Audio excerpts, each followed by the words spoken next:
Thank you. You may be seated. The reason I'm asking you to sit down is because I want to ask you to stand up for 1 minute to observe a silence in honor of the late Minister for Education, Mr. Professor Magoha.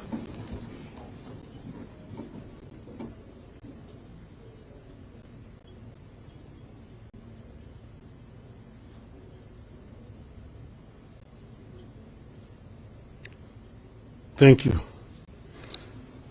Thank you.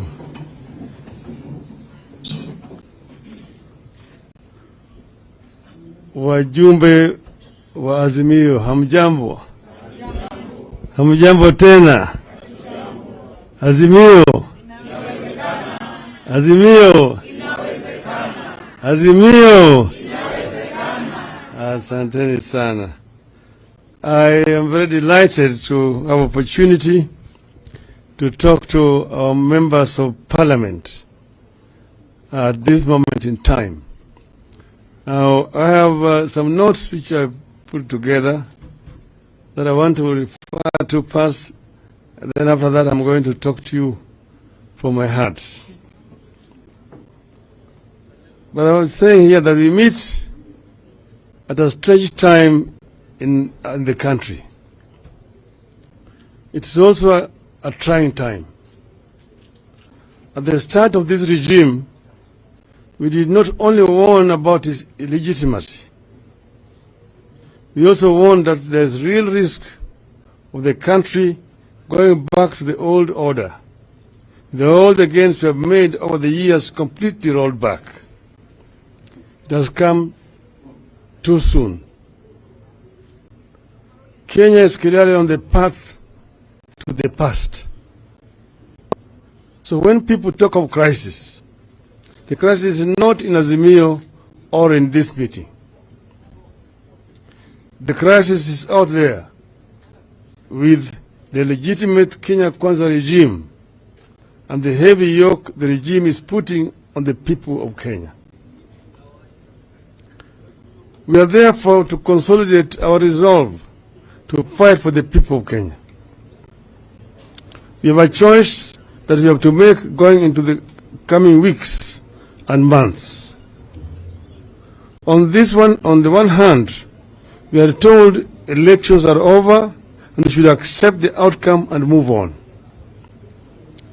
On the other hand, some of us believe the elections may be over, but there remains serious wrongs to be made right if future elections have to have any meaning and purpose. We choose to fight, and I want to believe that in you here, I see warriors ready for the battle ahead.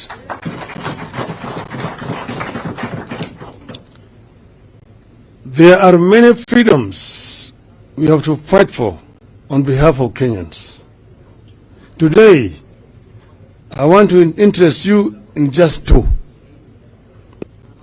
One is the two freedoms we have to prioritize. The two are the ones which we want to prioritize in this period. First, there is social and economic freedom of the people of Kenya. Kenyans are hurting. They demand and deserve economic justice. Secondly, electoral freedom.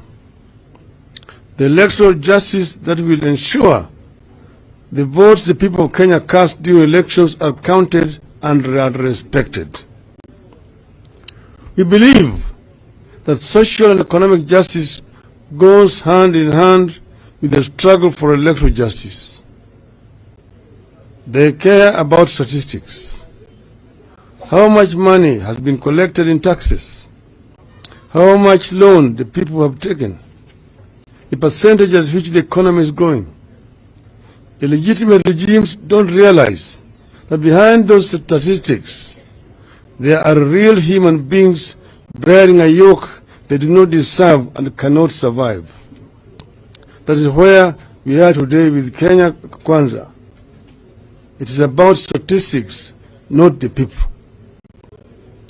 Kenyans deserve a government that understands that the people are hungry and angry, that people need jobs, that people need wage increases to be able to live with dignity, that people need better prospects for the future. Kenyans want and deserve to live well and eat well. They want good and well-paying jobs, and they want their salaries to be constantly adjusted above the inflation. I know no nation in history that has ever put up with such a huge tax burden as Kenyans are bearing today and survived. Kenyans now work for taxes. Tax now comprises close to half of the prices of goods our people buy. And I give an example. Today, if you pay 100 shillings for water, 70 shillings of that money is tax. Kenyans need justice on taxation front, and we're the only people to take up this battle. We must force an end to taxation policies that place heavier tax burden on the middle class and the extreme poor, while those to the administration easily avoid taxes and are reimbursed their proceeds through proceeds of crime. We must lead Kenyans to demand social and economic justice predicated on access to jobs, a fair minimum wage, a free education for all our children, in addition to abolition of punitive taxes. The country is crying for social programs that can lift the people from poverty.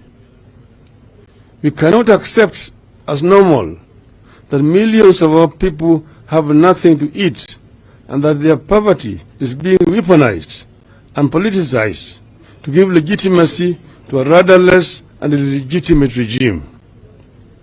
The time has come for the full implementation of social and economic aspect of the Bill of Rights in our Constitution, and we must lead that push.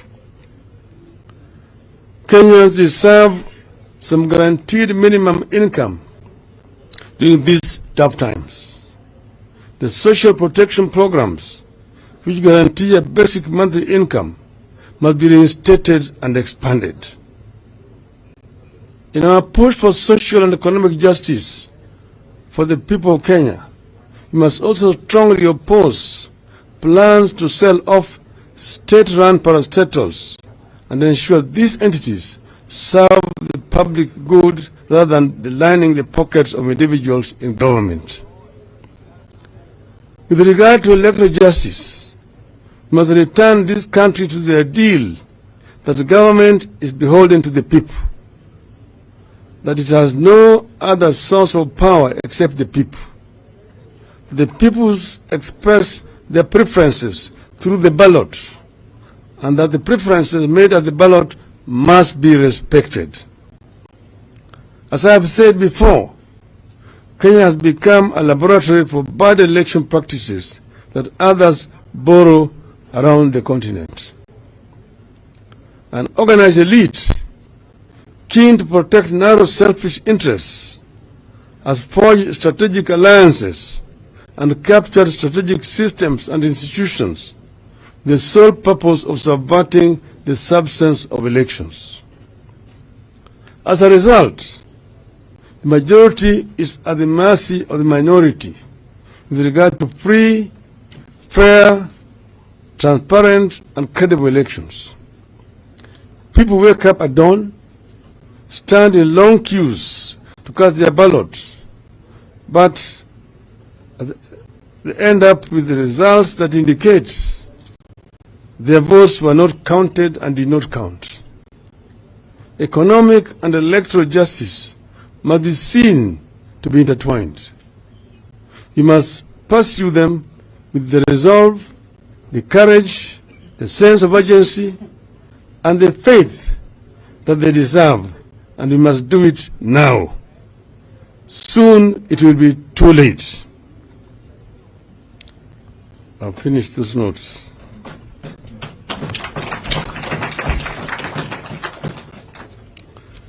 Then now, I want to now add a few points. First, what Professor Adam Solo mentioned to you people, and also what my other three brothers here have talked about. One, I want to begin to tell you here that nobody has asked for, and there will be no handshake. They've kept on talking wherever they go, oh, these people are doing this because they want to be called for handshake and so on. You have not asked anybody for handshake, and we don't want any handshake. What we are talking about is we are doing this in the interest of this country. In the last elections, we negotiated with Honorable Uhuru Kenyatta, and what we agreed on was put in a memorandum of understanding, which we made public on the day of the handshake. And that is what informed the decision to set up a task force which came up with the BBI. That was the basis of the handshake. We then, as the opposition, never had any position in government. We did not even appoint a CS, not even a minister.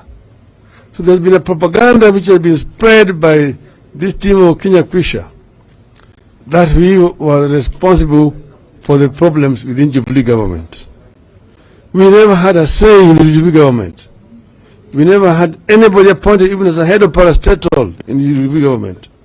Not even a permanent secretary in the Jubilee government. We have never had. They are the ones who are in government, the ones who are living there, earning a salary, having protection of security and so on, and yet they come out to the government and saying that the government had failed.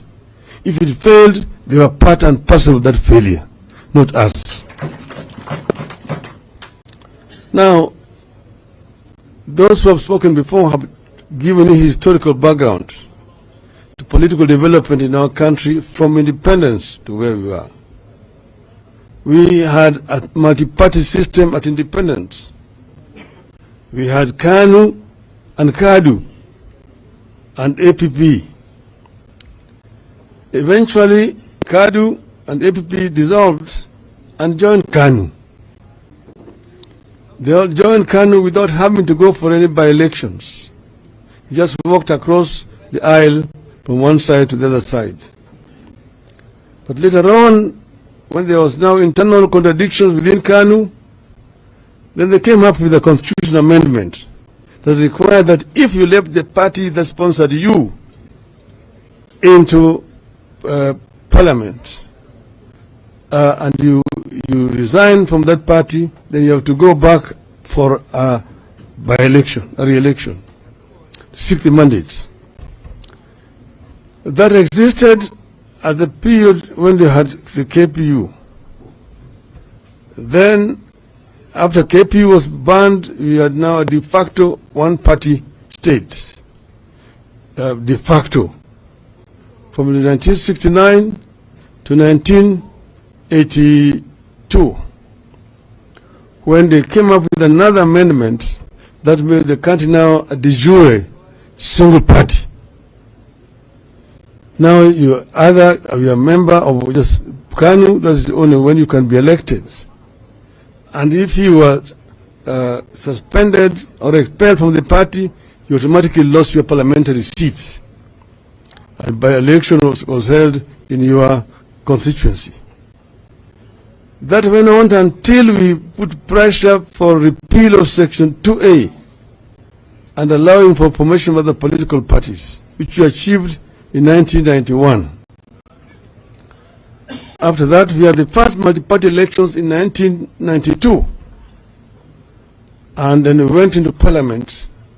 We had KANU, Ford Kenya, Ford Asili, and the DP. We had also Kenya Social Congress of the late George Anyona. After the swearing in, the swearing in and the election of the Speaker, before Parliament was officially inaugurated by the President, some members defected. One from Port Kenya, one from the DP. And this now occasioned a by-election. They were defecting to the ruling party, to KANU. But the requirement is that if you defect from the party that sponsored you in the Parliament, you have to go for a by-election. And we have by-elections in Migori and in Bonchari. We had by-elections in Lugari, when Pili Wawire, the MP, then defected. There was also a by-election in Hamisi, when the Member of Parliament, the late Mr. Haniri, defected. Later on, we had by-elections in Ikolomani, in Lurambi, in Shinyalu, when members there defected. We had also by-elections in Dhiwa and Nyatiki constituency. Each time a member of Parliament left the party that sponsored them to Parliament, they had to resign and go and seek fresh mandate. That was the rule. I myself resigned from the party that had sponsored me into elections for Kenya when we disagreed irreparably with the leadership. I resigned and went and sought a fresh mandate from the people of Lang'at, and I was re-elected. This was the situation during all that period of time until now we came to 2010 Constitution. The 2010 Constitution now created a presidential system of government. But all the same, it says clearly that Kenya is a multi-party democracy. Kenya is a multi-party democracy. A multi-party democracy, mature multi-party democracies, there's nothing like defection. You see a situation like the last time, there was only one member difference between the Republicans and the Democrats. But the situation where a member of a Democrat would defect to go and join Republicans is unthinkable. Very few cases in history. It will not work. In the UK, it's unthinkable that a member of the Labour Party will defect and join the Tories. It does not happen. It does not happen. You are elected on this party's mandate and you remain the member of that party unless you are expelled from the party. Remain a member of the party. In the German parliament, the same. You are a Christian Democrat, a Christian Socialist, you are a Social Democrat, and so on and so forth. This is the direction we must go in this country. We have had coalitions, a pre-election coalition because of the presidential nature of our system here. But you are elected as a member of a party which is a member of a coalition. A member of a party which is a member of the coalition, the party should not actually resign, it should not leave the coalition. That because as you're going to the people, you are going with a mandate, you are going with the manifesto of the coalition. And you are being elected on the basis of the manifesto of that party. This is very cheap and principled for a political party to say after the elections, you're now resigning and now going to join another coalition, the one actually you ran against. That is political prostitution. No basis at all. On what basis did UDM resign from Azimio to go the other side, even before the Speaker had been elected, even before members had been sworn in? What was it that was now more attractive in Kenya Kwanza than in Azimio, merely because of political expediency. Political prostitution is something that must stand condemned by all civilized Kenyans. Then now the so-called Kenya Kwanza is being proud that they are majority. It's an artificial majority because the people they have here have not gone to ask the people who elected them whether they want to go to Kenya Kwanza. They are going there, they're going and voting with the people against whom their own elected voted. They were elected against those people. So now Mr. Ruto is enjoying an artificial majority which does not deserve. And therefore we do not respect any laws that are passed by that artificial majority. Now you come to voting in parliament. You will see what Kenya Kwanza is trying to do is to abuse the so-called artificial majority to change laws of the country, very fundamental laws. You have a situation where you find that I don't want to call him president, the head of the executive, is writing to the speaker for the speaker to initiate a legislation that will end up with creating a position of a leader of official opposition. Now, ordinarily, first, the president cannot initiate a constitutional amendment. That was even the ruling of the Supreme Court. Secondly, the speaker does not originate legislation. The speaker sits there and waits for laws to be brought, the bills to be brought to him. Usually, if the government wants any legislation, first there must be a cabinet memorandum. That matter is discussed in the cabinet. The cabinet then approves it. It goes to the Attorney General, who then now complete the bill. The draft bill which is passed by the cabinet is then given to the leader majority, who now comes and tables it before the House. That is how the civilized parliament work.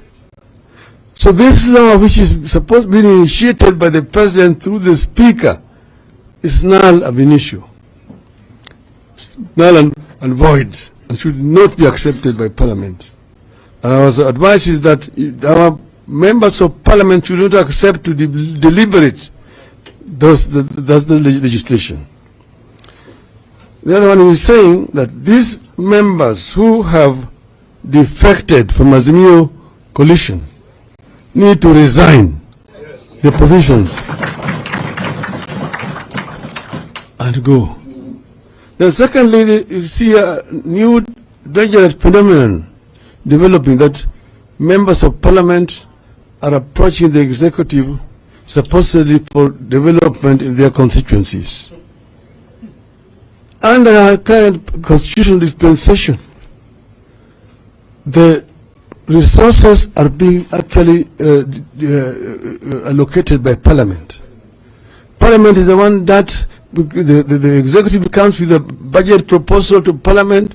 Parliament looks at those budget proposals and then agrees on how to allocate resources. So the days when members of parliament used to go and see mtukufu Rais Nyayo, ati ulituahidia sisi utaleta mradi ya maji hapa, utajenga local housing hii hapa, barabara hii itatengenezwa, kwani piga magoti chini kwa rais alete maendeleo, imekwisha. That era is gone. You don't need. If you want to go and see Mr. President as a personal friend in State House, go. But if you want to go and talk about issues that affect the party, then you must give him permission by the party before you go to see the president. What you see, these people must be seen for what they are, traitors in the cause of a revolution. We are in the course of a very serious issue. What we have through here is the course to bring the people of Kenya at the center of development of our country, and also to get electoral justice. They have said these people are not fair losers. But I want to tell you, and they're saying, oh, Baba had allowed people to go and meet with the president here and there. Now he's saying he does not recognize the government. No, what I've said, I never said that I was recognizing the government even at that time. But that was a time also before the whistleblower came out with a glaring evidence, which we also had ourselves. That evidence is available to us. But the whistleblower came out as an insider and came out with irrefutable evidence of the rigging of the elections. That is information which is there. I want to invite you to know. It's information that is verifiable. We had ourselves also hired an expert from outside the country. You will remember we were in the Supreme Court. In the Supreme Court, our lawyers demanded that we be allowed access to the server so that we can be able to get authentic information. The Supreme Court said they agreed, but the collusion of one of the judges who was in charge of the ICT, the registrar did not allow our people access to the server. Our experts were there. A letter came from the company that was offering providing the services, Smartmatics, saying that they cannot allow access to the server because that will infringe on their proprietary rights. Here is a company hired by the government, paid to provide the technical services for the country. And there's a dispute over the results. And one of the parties to the dispute is asking to be allowed access to the server, because that is where the information went. And the company is refusing to allow us access to the server. And then later on, the Supreme Court comes out and saying, we do not have a case. Now, I think it is important for me to point out to the members here, the structure that was in place on the 9th of August, when people went to vote. That structure you had what you call the Kim system. The voters were being identified biometrically, and after they've been identified, they're being given ballot papers to go and cast. At the end of the day, these ballot papers were being counted, and after they've been counted, then the presiding officer at the polling station would enter them in a form that they call Form 34A. That 34A will be completed. Then the presiding officer would sign, and then the agent would countersign. Then the presiding officer would announce the results publicly, and then he would scan those results and press a button to transmit to the server. Then he would paste a copy of the results in a wall somewhere. Then he would go with that from 34A to the tallying center, constituency tallying center, where there's a returning officer. The presiding officer will come with from 34A there, and the returning officer will receive 34As, and then it would be added. This is now on from 34B. They will be added, and after they will be added, you will sign with this ID number, telephone number. Then the agent of the parties will countersign. Then he will stamp the IB stamp. Then he will announce the results, and then he will again scan and transmit. Those are the results which are authentic. Now, the information available in the whistleblower's report there has authentic original results from 245 constituencies. Original, with the IEBC stamp, with the signature of the returning officers, countersigned by party agents, with then ID numbers and their telephone numbers, and there is a barcode also there. That barcode, if you scan, tells you the location, the date, the time when that transmission was done. It cannot be copied. It's authentic. So I want you to know that the report in the IBC whistleblower is authentic report. Authentic information. It shows that at 245 constituencies, Mr. William Ruto got 4.6 million votes, and we got 7.1 million votes. If you add the 45 which were not transmitted electronically, where the returning officers came with the physical forms to IBC Center at Bomas. If you take those results and now add up 245 plus 45, that's 290 constituencies, plus the diaspora, then Mr. William Ruto gets 5.9 million votes, and we get 8.1 million votes. A difference of 2.2 million votes. That's authentic. Cannot be denied, cannot be contradicted. The IBC cannot contradict it. They're just now saying somebody must have probably get crashed in there and got information. That's the investigation they're doing. But they will not come out and say this is not authentic information. And that's why we're saying, if you're denying, let us have an independent institution like the Commonwealth or the AU to come and access the server and audit it. Audit the server. But on the basis of that information, we might be saying, it's not that we are lamenting. If this matter is not rectified, what would be the reason for Kenya to wake up again in 2027 to go to an election? If at the end of it, one madman called Wafula Chebukati, or who has been paid, comes out and says, I'm the returning officer, I'm the one who has been gazetted, I'm therefore the one with the results. Because what happened on that day? Wafula Chebukati left Bomas of Kenya at 5 a.m. or claiming that he was tired and was going to rest. By that time, there are still 29 constituencies left which had not been tallied. He did not come back.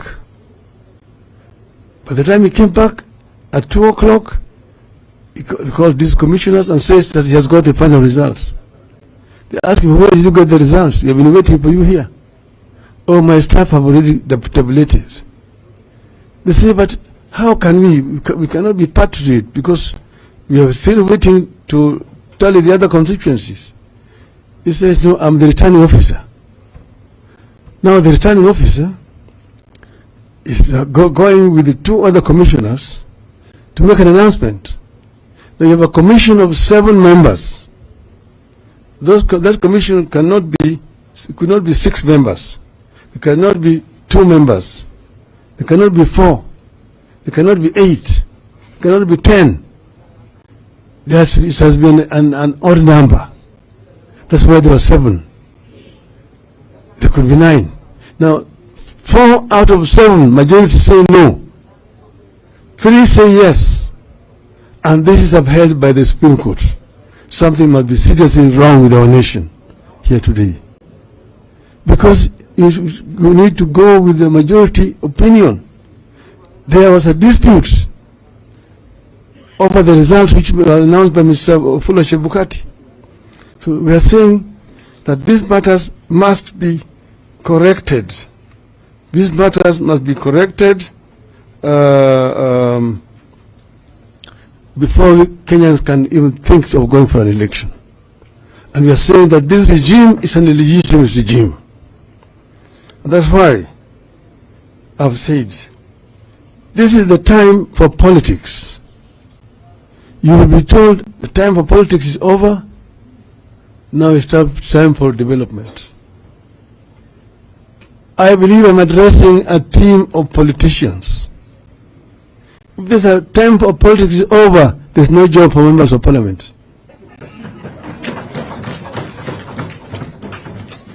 Because that is what you're doing, that's what you're paid for. You're politicians. That's why you're in parliament. And politics and development are intertwined. Politics and development are intertwined like two mating dogs.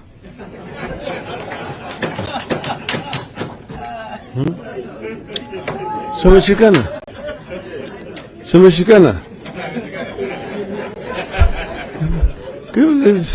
This is what you're paid for. You're paid to politic. You're paid to politic. If the time for politics is over, then close parliament. Unless the bureaucrats continue doing the development. The work of politicians is to politic. And politics is development. And that's why there's no need for politicians to go and beg the executive for development. That's the right of the people of Kenya. People of Kenya pay taxes. They pay taxes, and that's why it should not be like as if it is a generosity of the president that you're going to get roads. That because of the president is considerate, you're going to get water. You're going to get health centers. You're going to get affordable housing scheme. That is why you go to national government with a clear mandate, and you also have county government with a clear mandate. And our party, our movement must be seen to be defending devolution. Devolution is an outcome of a very lengthy process. And there are very many people who opposed devolution, they didn't want it. So we must insist. These people had said that they are going to go to 35%. Now they're not even able to give 15%. So Parliament, both Senate and the National Assembly, must stand up and defend the county government. They say they're wanting 480 billion. That is what the minimum 425 billion. That must be given because that is what has also been approved by the commission. So therefore, want to finish by saying we are having barazas with the people, consultative barazas, people's barazas, which will help us to actually articulate the views of the people. We must have this. We must continue to have these barazas. These barazas will help us to sensitize our people of their democratic rights, which has been stolen. These people know that they stole elections, and they want to rule you as if they won elections. And they want to turn this country into a single-party dictatorship. So the parties will have no voice in parliament. And they are trying to use money and so on to woo our people into their side. So let's go to the people, the power to the people. So we are going to have these consultative meetings, and they're not going to last very long, but we must have them. Tomorrow we are going to be in Mavoko Declaration. On Sunday we are going to be in Busia. On Monday we will be in Kisii. Then on Friday or Saturday we are going to be in Narok. That we've already agreed with on Olekina there. So these are Azimio barazas, consultation with the people of Kenya. And I invite all our members who are available to come there and show the face of Azimio. Azimio must bring the change that this country very badly requires. This is the mission. This is the responsibility of our people. And this is what I am actually delivering back to you people. I'm throwing a challenge. Stand up and be counted on the right side of history in our country. Thank you. Azimio. Azimio.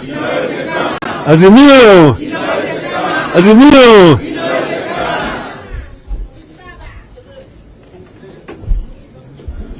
Can we